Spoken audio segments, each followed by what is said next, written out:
हरे Krishna, episode 56, chapter 11, 34th verse Bhagavad Gita. Krishna कहते हैं, द्रोणं च भीष्मं च जयद्रथं च कर्ण तथान्यानपि योधवीरान् मया हतांस्त्वं जहिमा व्यतिष्ठाम् युद्धस्य चेतासि रणे सप्तनान्।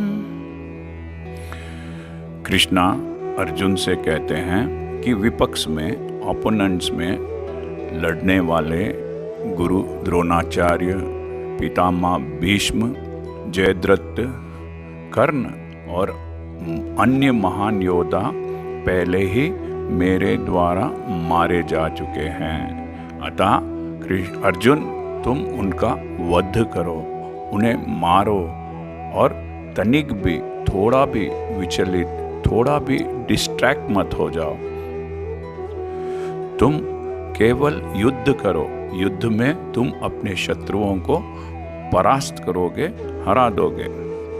कौरवों की ओर से कई सेनापति, कई वॉरियर्स, कई योद्धा युद्ध में अपराजित थे। ऐसे योद्धा थे जो कभी भी युद्ध में किसी से भी नहीं हारे थे।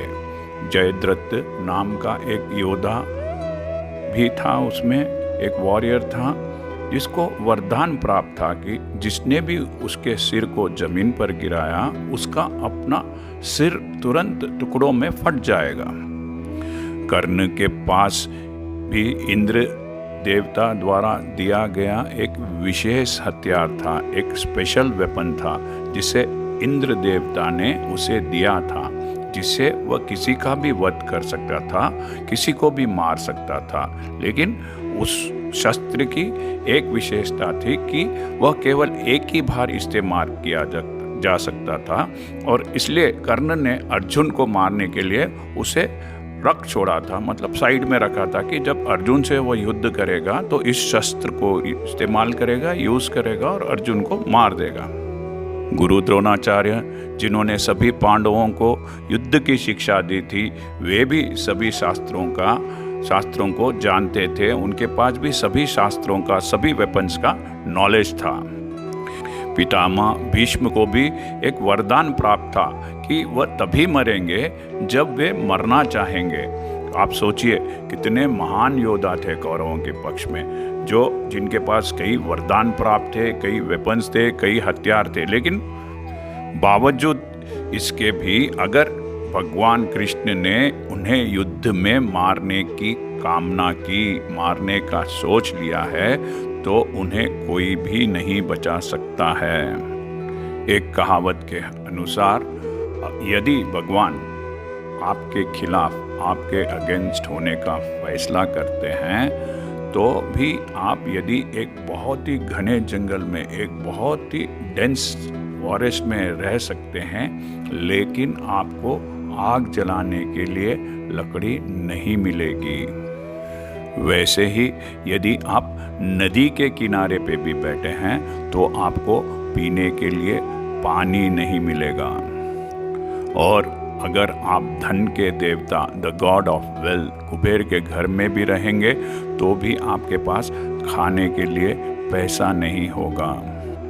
इसी प्रकार यहाँ पर जितने भी महान योद्धा थे, जितने भी ग्रेट वॉरियर्स थे, और उनके पास कितनी भी शक्ति थी, कितना भी पावर था, फिर भी वे अपनी मृत्यु को नहीं रोक सकते थे, क्योंकि भगवान उन्हें मारना चाहते थे। कृष्ण ने अर्जुन से कहा कि उन्होंने पहले ही परिणाम, रिजल्ट तय कर लिया है, लेकिन वह अर्जुन को इसे पूरा करने के लिए माध्यम बना रहे हैं, एक सोर्स बना रहे हैं, ताकि जीत का श्रेय अर्जुन को प्राप्त हो। जिस तरह एक सच्चा भक्त अपने सक्सेस का, अपने सफलता का सारा श्रेय, क्रेडिट भगवान को देते हैं, वैसे ही भगवान भी अपने भक्तों का नाम रोशन करते हैं। यदि ये सब योद्धा अर्जुन के हाथों मारे जाते हैं तो युद्ध के बाद सब यही कहेंगे कि अर्जुन ने तो इतनी बहादुरी से लड़ाई लड़ी और उन्होंने पांडवों के लिए जीत हासिल कर ली है। प्रत्येक योजना, हर एक प्लान भगवान द्वारा बनती है, किंतु वे अपने भक्तों पर इतने कृपालु रहते हैं कि जो भक्त उनकी इच्छा अनुसार कृष्णा के कहे मुताबिक उनकी आज्ञा का पालन करते हैं तो भगवान जो भी विजय प्राप्त होती है, जो भी उसका परिणाम होता है, उसका श्रेय, उसका क्रेडिट अपने उस भक्त को देते हैं। इस संदर्भ में एक भजन बहुत ही विख्यात है, मेरा आपकी कृपा से सब काम हो रहा है, करते हो तुम कन्हैया, नाम मेरा हो रहा है। हर एक जीव को चाहिए कि वह कृष्ण भावनामृत में कर्म करे और गुरु के माध्यम से भगवान को जाने।